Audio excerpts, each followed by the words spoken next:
Hey guys, welcome to another episode of Smash JT. In this episode, we're going to talk about the Dreamcast Mini and how Sega can make it an actual reality. Smash JT. I hate to be the bearer of bad news, but let me get this out of the way right now. I firmly believe the Dreamcast Mini, as everyone assumes it would look like, is not going to happen for a long time. I'm thinking minimum 2, but more likely 5-10 years down the road, because right now the technology, even though it keeps increasing rapidly and gets cheaper as time goes on, is just not there yet to make a mini system actually run these games and run them well. And Sega wants to make sure they don't do another AtGames, or at least I'd like to think Sega knows better to do another AtGames. And furthermore, I don't even know if AtGames would be able to replicate and emulate these games to run them on a Raspberry Pi type system.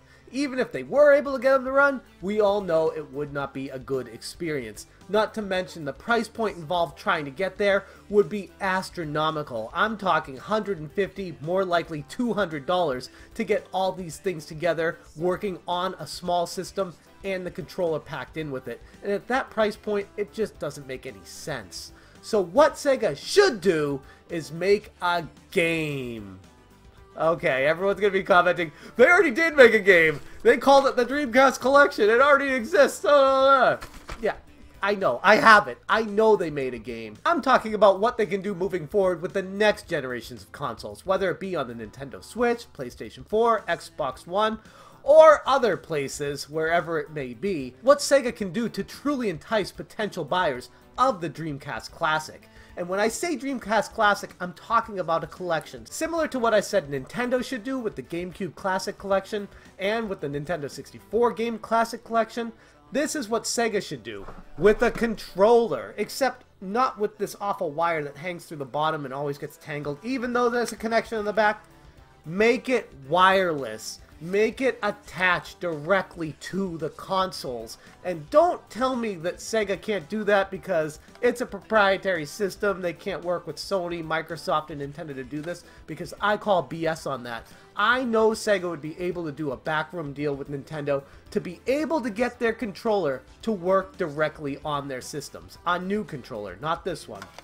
With the new controller, a couple additions I'd have. Instead of having the actual removable VMU unit that always runs out of batteries when you pull it out and play it, make it so it's a permanent LED screen that's right there.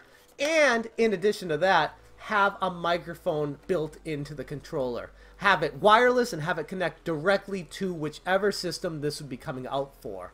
I would imagine it would fit best on the Switch based off of how the controller connections sync up with that. But that's not to say they can't make it for all of the major consoles and have a little switch at the bottom where it would be like Nintendo, Microsoft, and Sony, and you could switch between the three consoles to connect whichever one you want to. And with that being said, they would only need to make one controller, and it would be universal for all the major platforms. Maybe I'm in dreamland with this right now. If they can't make that work with making backroom deals with these major manufacturers of the consoles, at least make it work with one of them. And instead of making just a basic collection with 4 games and slapping a price tag on it and saying good to go, have it work with the controllers, make the genuine game experience out of the Dreamcast.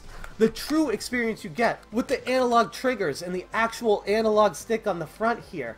This is a classic controller, and while not my favorite, it's definitely up there. It's a little bit uncomfortable because of the stupid cord, but I love this. It holds a special place in my heart, and I truly feel like people would get the full Dreamcast experience by being able to use this controller on a modern console. And the reason why I'm saying it should come out on a modern console is because, like I said at the beginning of this video, the emulation is way too expensive to get it to work on a mini computer. These consoles that already exist right now, the PlayStation 4 and Xbox One and Nintendo Switch, are already more than capable of emulating these games perfectly. Maybe with a few hiccups here and there, but Sega can work on fixing those instead of creating an entirely new emulation system just so these games would run on it. They'd be able to make the game itself and have it run on those platforms. It would be far less costly, and people would be far more apt to want to jump in on this if they could get the controller with a pack-in games. And when I talk games, I'm speaking Sega only published games for the Dreamcast, because you don't want to deal with all the ties and knots trying to figure out what publishers and who is going to join in with you on this. Sega made plenty of their own games on the Dreamcast for this to work. Games like Sonic Adventure 1 and 2, Skies of Arcadia, Space Channel 5, Virtua Fighter 3, Virtua Tennis, Daytona USA 2001, Jet Grind Radio, D2, Choo Choo Rocket, Crazy Taxi 1 and 2. There's so many classic games made and published by Sega that they could put on this where they wouldn't have to go to other publishers to try to get okays on it.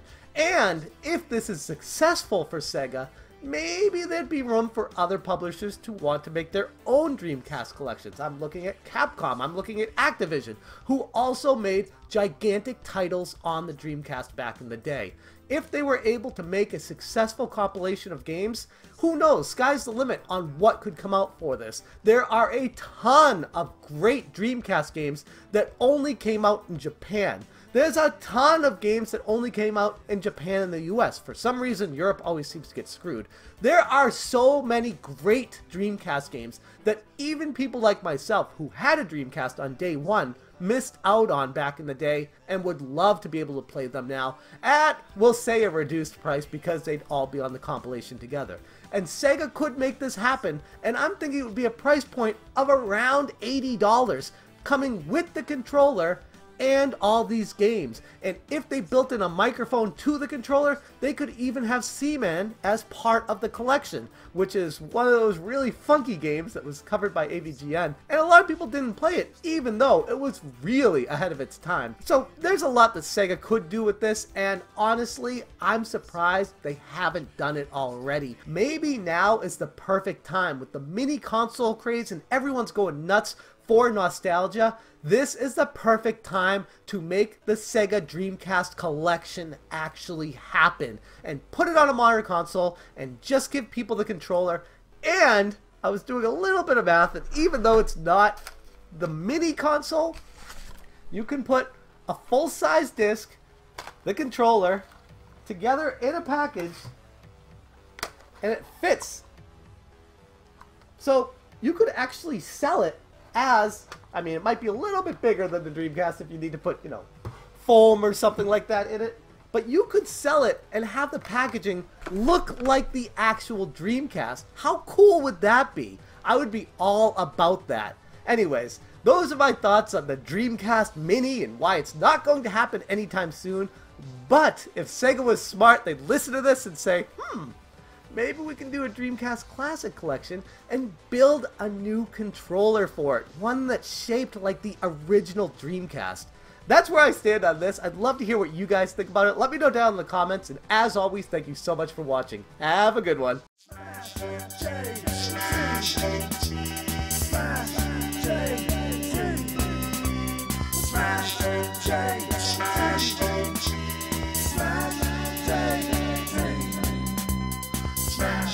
Change.